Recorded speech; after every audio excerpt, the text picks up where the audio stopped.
Good evening, students. Welcome back in your computer class. In the previous video, we have done 16th and 17th program. Now 18th homework for you. Moving to 19th question. This is also based on menu driven, that means on switch. Question is, using a switch statement, write a menu driven program to generate and display the first 10 terms of the Fibonacci series, and the series is here this. Now, what do you mean by Fibonacci series? Explanation is given. The first two Fibonacci numbers are 0 and 1. Look at here, 0 and 1. And each subsequent number, यानी कि जो आगे का number बनेगा, that is the sum of previous two numbers. Got it? That means first two numbers in the series are 0 and 1. This is fixed. Now next number जो होगा, that will be the sum of previous two terms. It means ये 1 हमें कैसे मिला? Combination of these two. 0 plus 1 is 1. Now how you will get this 2? By adding this 1 and this 1. You will get 2 here. Now how you will get 3? 1 plus 2. How you will get 5? 3 plus 2. It means the next term will be the combination of or the sum of the previous two terms. Okay. Next thing is find the sum of the digits of an integer that is input. यानी कि second choice में, first choice में Fibonacci series print करनी है, second choice में sum of the digits of a number. Now if suppose the number is this 15390, so we need to print it. Sum of the digits is 18 because 1 plus 5 plus 3 plus 9 plus 0 is equivalent to 18. It means every time we have to get one digit from the number and we will add on into the sum. This is how we will get the sum of the digits. So if series, look at the first part, how you will generate this series. Now take two variables. This is your A, this is your B. So what is the value of A? 0. Value of B? 1. So how you will get the next term? Suppose next term is S. How you will get S? S you will get as A plus B. Isn't it? S is equal to A plus B. So A plus B means 0 plus 1. That means my third term जो मेरी होगी, या फिर आप S लिख सकते हो या C लिख सकते हो, तो S is equal to A plus B. So 0 plus 1 is 1. So my next term S will be 1. ठीक है, तो हमारी ये वाली टर्म आ गई. अब मुझे क्या करना है, जब मुझे 2 बनाना है, एक्चुअली में जब मुझे 2 को बनाना होगा तो मेरे अकॉर्डिंग जब हम S is equal to A plus B apply कर रहे हैं तो obviously I need to change the value of A and B.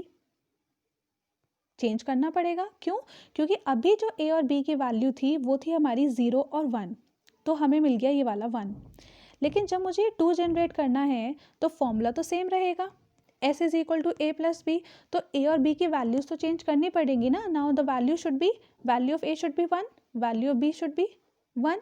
Then only I will get 1 plus 1 as 2. क्योंकि फॉर्मूला सेम रहेगा तो हमें वैल्यूज A और B की चेंज करनी पड़ेगी. Then only I will get the different value of S. तो मेरा जो S बन रहा है एक्चुअली वो है combination of A and B. तो मेरा जो A है ये और ये है मेरा B, तो हमने S अप्लाई कर लिया. S is equal to A plus B 1 मिल गया. ठीक है, अब जब ये वाला 2 निकालना है बेटा तो मुझे इसको बनाना पड़ेगा A और इसको बनाना पड़ेगा B. Then only I will get this S is equal to A plus B. तो 1 plus 1 is 2. करेक्ट. तो जिसे आप अभी अपडेट कर रहे हो एक्चुअली में वो पहले ये A था, ये B था और ये S था. अब मुझे क्या करना है, S को क्या बनाना है, सॉरी B को बनाना है A. ठीक है, और इस S को बनाना है B. यही तो करना है. Then only I will get S is equal to A plus B. तो इस B को बना दीजिए A. तो B को A बनाने के लिए आप लिखोगे A इक्वल टू B, यानी कि B की जो वैल्यू थी वो किस में चली जाएगी, A के अंदर. तो B की वैल्यू जो पहले 1 थी वो अब A के अंदर चली गई, तो A की वैल्यू हो गई 1. और ये वाली जो वैल्यू है वो इसमें असाइन करनी है, यानी कि ये जो वैल्यू है वो S के अंदर है अभी. तो S को B बनाना है, S को B बनाना है. तो you will write B is equal to S, क्योंकि राइट साइड की वैल्यू लेफ्ट में जाती है. तो S को अगर B बनाना है तो B is equal to S. तो S की वैल्यू कितनी है, 1. 1 किसकी वैल्यू हो जाएगी अब B की, तो B बन जाएगा मेरा 1. तो A की वैल्यू 1 हो चुकी है, b की वैल्यू 1 हो चुकी है, लेकिन पहले a और b की वैल्यू कितनी थी 0 1। अब न्यू वैल्यू कितनी हो चुकी है 1 1। तो जब आप फॉर्मूला अप्लाई करोगे s is equal to a plus B, तो 1 प्लस 1 कितना बन जाएगा 2। इस तरीके से, गॉट इट। तो इस तरीके से आप फॉर्मूला सेम रखोगे और वैल्यूज को चेंज करोगे। Now look at here again, import java.util you will write, then you will write public class, then you will write public static void main. Up to here it is completely same as that of the previous programs we have done in the previous video I told you, है ना। वहाँ से copy करोगे, उसके बाद में message change हो जाएगा, मैसेज आ जाएगा SOPLN enter 1 for Fibonacci series and enter 2 for enter 2 to display sum of digits of the number। ये मैसेज यहाँ आ जाएगा, then you will get the choice, enter your choice, get the choice into this ch equal to in dot next end। अब यहाँ पे number को input नहीं कराना है, नंबर को इनपुट इसलिए नहीं कराना क्योंकि प्रीवियस प्रोग्राम्स जो थे 16 17 उसमें गिवन था। जैसे कि यहाँ पे देखिए in this question it was given कि write a menu driven program to accept a number, but now in this question it is not given to accept a number, here not given। यहाँ पे series करनी है, यहाँ पे number लेना है, तो नंबर को कॉमन इनपुट नहीं कराएंगे, ठीक है। उसके बाद में switch case 1 int a is equal to 0, b is equal to 1, take here 1 i को हमने इसलिए लिया क्योंकि हमें 10 टर्म्स तक जाना है, तो हमें एक लूप भी रन करना पड़ेगा from that we will tell you from where we will run, but for that we need a variable I and sum भी calculate कर रहे हैं, s is equal to 0। now we will print it here the values of a and b because value of a and b are already given, so 0 and 1 will get printed। क्या print हो जाएगा 0, 1 है ना, 0, 1 print हो चुका है series में। अब लूप को स्टार्ट किया देखो 3 से लेकर 10 तक। ऐसा क्यों किया 3 से लेकर 10 तक? इसलिए किया क्योंकि शुरू की 2 टर्म्स हमको ऑलरेडी जब गिवन थी तो हम उनको प्रिंट करा चुके हैं। मतलब यहाँ पे देखो ये था a and this is your b, तो ये दोनों तो हम प्रिंट करा चुके हैं ना, तो मेरी जो टर्म है वो एक्चुअली ये मेरी थर्ड टर्म है। तो लूप कहाँ से स्टार्ट करना है? थर्ड टर्म से 10th टर्म तक, because these two first 2 terms are already printed. So start the loop from third position. So I equal to 3 less than equal to 10 and I plus plus, then same logic you will apply, s is equal to a plus b and then print the value of s। here we are writing comma because question में comma given है, आपको comma भी लगाना है, तो हमने यहाँ पे comma के साथ s की वैल्यू को प्रिंट किया और उसके बाद में swap करा दिया। swap का मतलब इंटरचेंज कराना था वैल्यूज़ को, already I explain. a is equal to b and b is equal to s। उसके बाद इस तरीके से ये लूप रन करेगा and total 10 terms will get printed, then you will close your for loop here and then break. Then for case number 2 we need to find out the sum of the digits of the number. हाँ, sum of the digits. तो इसमें इसका logic क्या होगा? देखो number है suppose 1 5 3, this is my number, so I have to enter a number, so take it here, enter a number int n equal to this, so n will contain 153। तो 1 + 5 + 3 कितना हो जाएगा? टोटल 9। तो सम हमें कैलकुलेट करना है, तो सम के लिए हमने ले लिया है int sum equal to 0। Now while number is greater than 0, जब तक मेरा नंबर 0 से बड़ा है तब तक ऑब्वियसली कुछ ना कुछ तो नंबर है। जब तक नंबर 0 से बड़ा है obviously something will exist in that number itself, तो इसलिए हम लगाते हैं while number is greater than 0। If मत लगा देना, इफ़ का मतलब होता है वो सिर्फ एक बार चलेगा और एक ही कंडीशन के लिए होता है, लेकिन when you want to repeat something, जब कोई चीज़ बार बार करनी होती है सेम प्रोसेस, तो हम यूज़ करते हैं लूप का, इसलिए हमने लिया है यहाँ पे while। अब यहाँ देखते हैं, देखो नम के अंदर था 153, सम के अंदर 0। Now while num is greater than 0, यानी कि ये वाला प्रोसेस पूरा रिपीट होगा। Okay, so 153 is greater than 0, condition is true. नीचे आ जाओगे, sum equal to sum plus means 0 plus n modulus 10। n modulus 10 का मतलब 153 में से अगर मुझे 3 चाहिए, सिर्फ एक डिजिट चाहिए, क्योंकि जब आप सम ऑफ द डिजिट्स करोगे तो एक एक डिजिट निकालनी है ना नंबर में से, तो how will you get that 1 digit from the number? By writing modulus 10। तो 153 मॉड्यूलस 10 डिवाइड करने पर लास्ट की एक डिजिट मिलती है नंबर से, तो लास्ट की एक डिजिट कौन सी होगी? 3। तो 0 + 3, 0 + 3 इज़ 3. वो 3 किसके अंदर चला जाएगा? सम के अंदर. सो सम विल बी 3. जब 3 का वर्क कंप्लीट हो चुका है, मतलब लास्ट की एक डिजिट का वर्क कंप्लीट हो गया, तो now we have to remove this 3 from the number. So हमें अगर रिमूव करना है 153 को, अब हमें बनाना है 15. तो 153 को 15 कैसे बनाएंगे? By dividing it by 10, because it will become 15.3 and 15.3 will become 15. So n equal to n divided by 10. So 153 will become actually now 15.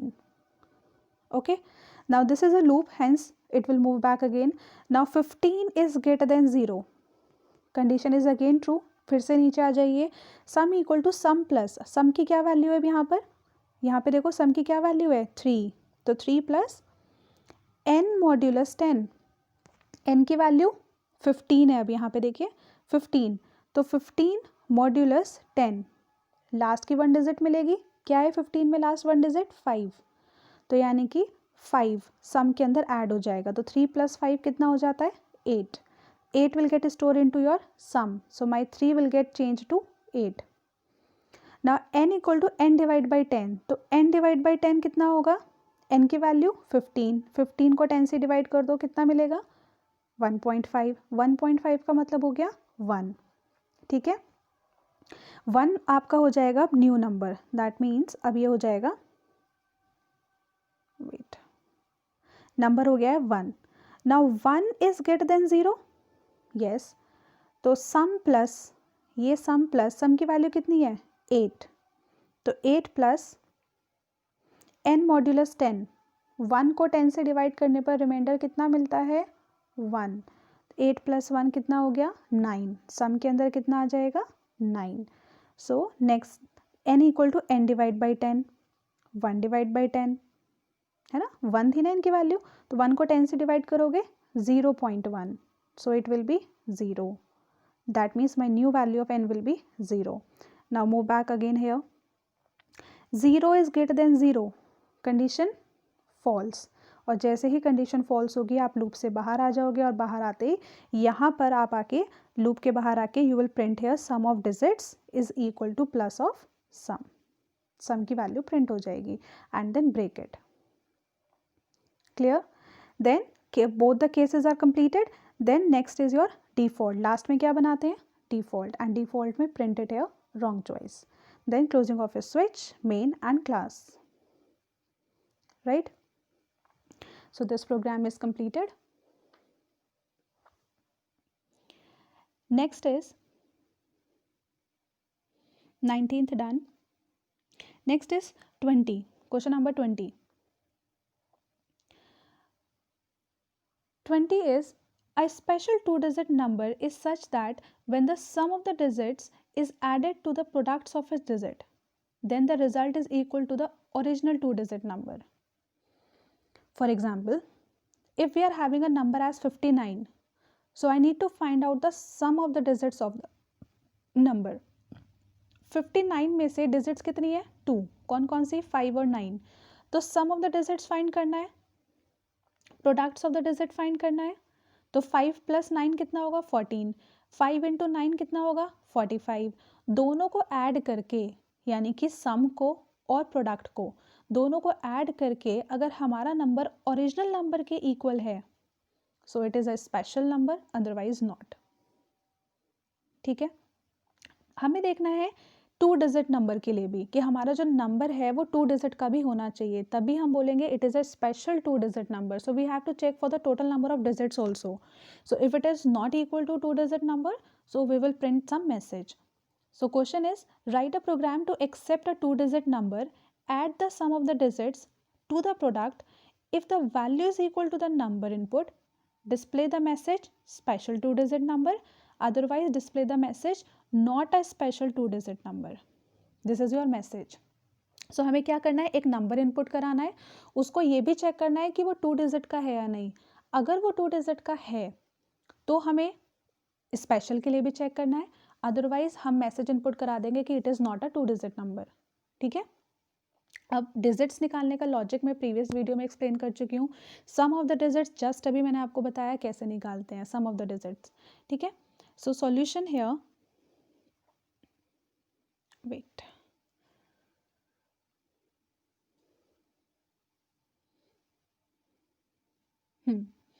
So import java.util, public class number, opening bracket, public static void main, string args, then opening bracket, take the scanner line here completely. Now message, enter a 2-digit number. Message enter कराया, enter a 2-digit number. Number को enter कराने के लिए take a variable n equal to in dot next int. अब हमें क्या करना है, सम भी निकालना है, प्रोडक्ट भी निकालना है. तो s is equal to 0 for sum, product equal to 1. p की वैल्यू 1 क्यों ली है, क्योंकि प्रोडक्ट जब भी आप करोगे तो अगर आप किसी भी नंबर की 0 से मल्टीप्लाई करोगे so it will be 0. Hence we are taking product के लिए initial value as 1 not 0. Then r is use for remainder, num is for duplicate copy. Okay, so after this line, इस line के बाद आप यहाँ पे आ जाओगे, ये लाइन लिखनी है पहले. ओके क्योंकि हमें ये भी चेक करना था कि 2-digit नंबर है या नहीं है. तो डिजिट्स काउंट करने के लिए d इज इक्वल टू 0. एक डुप्लीकेट कॉपी और क्रिएट हमने की है, 2 कॉपीज क्रिएट किए हैं हमने, एक तो सम और प्रोडक्ट फाइंड करने के लिए और एक नंबर ऑफ डिजिट्स के लिए 2 कॉपीज क्रिएट किए हैं. तो n is equal to num1 equal to n. इसका मतलब अगर n के अंदर 59 है तो num1 के अंदर भी कितना आ जाएगा, 59. अब हम डुप्लीकेट कॉपी के साथ वर्क करेंगे. सो ये जो डिजिट वाला लॉजिक है ये तो मैं आपको प्रीवियस वीडियो में एक्सप्लेन कर ही चुकी हूँ. सो इसको मैं लीव कर रही हूँ, how to calculate total number of digits. So जो भी डिजिट्स का लॉजिक है उससे हमारी डिजिट्स कैलकुलेट होके आ जाएंगी डी में.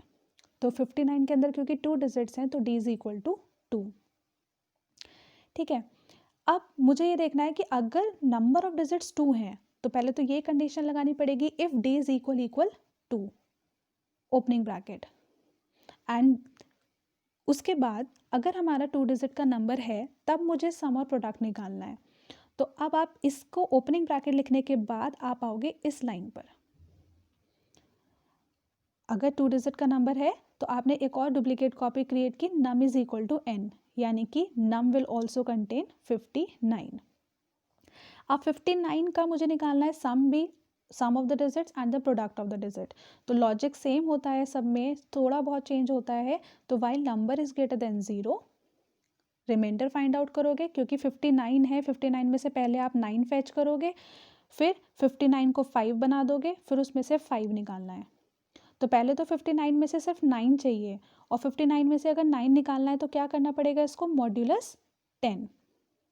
तो वही हम यहाँ पे कर रहे हैं लास्ट की 1 डिजिट निकालने के लिए, modulus 10.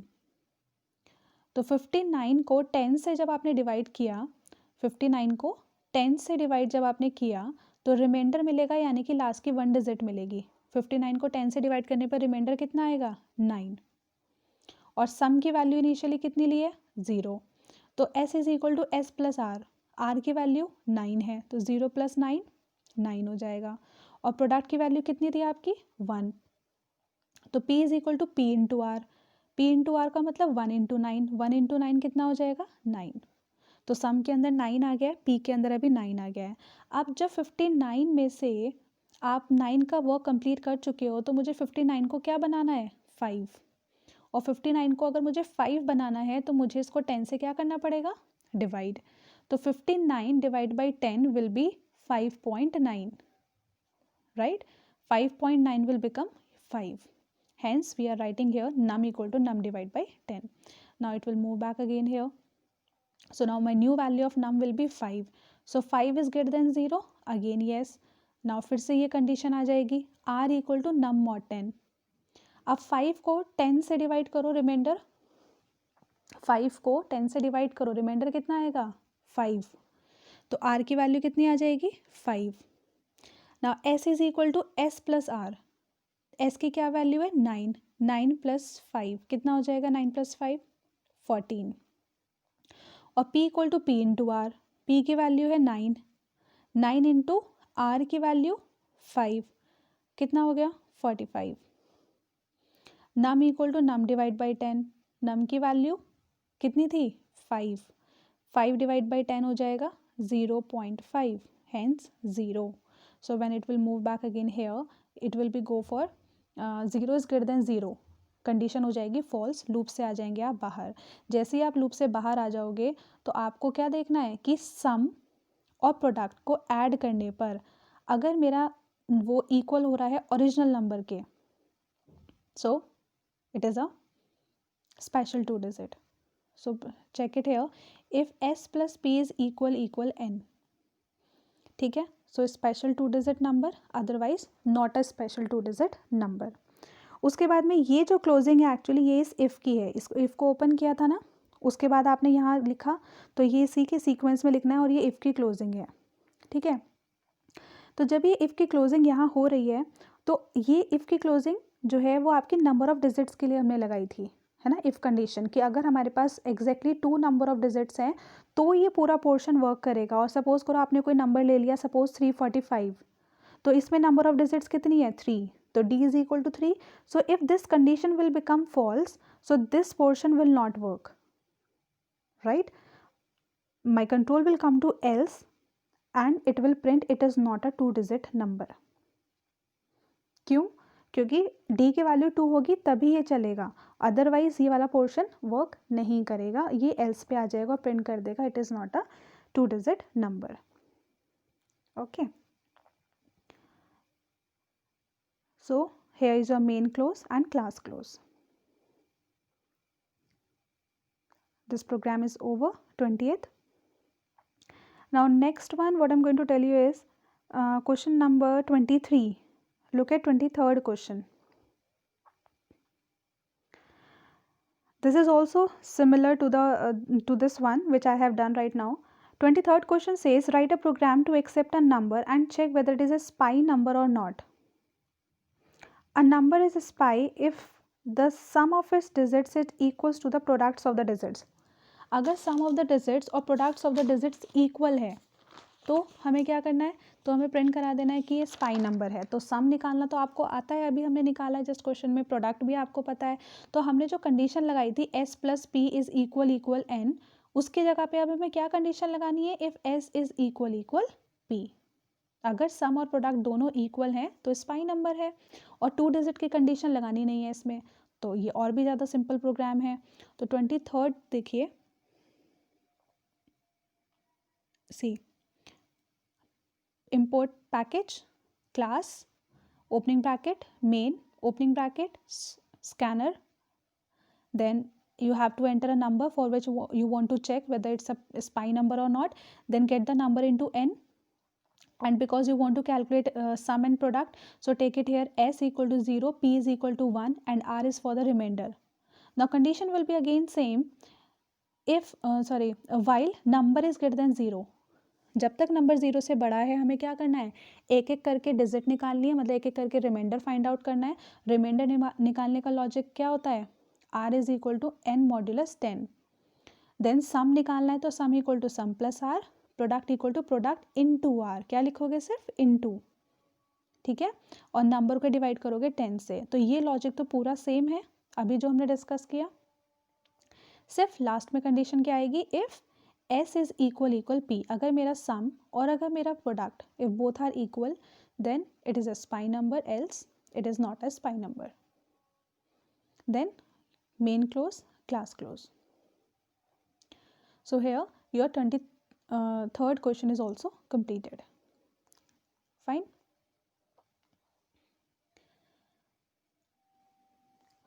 After that move on to question number 24th question number. Using switch statement write a menu driven program for the following. ना फर्स्ट वाला जो है देखो मेन्यू ड्रिवन प्रोग्राम बनाना है. ये भी इसमें आपको क्या करना है, एक तो ये सीरीज़ है, ठीक है, और let me do one thing, just wait, it will take time. We are leaving up to here. In the next class we will discuss, okay, or in the online class I'm going to leave it here. That's all for it. Thank you.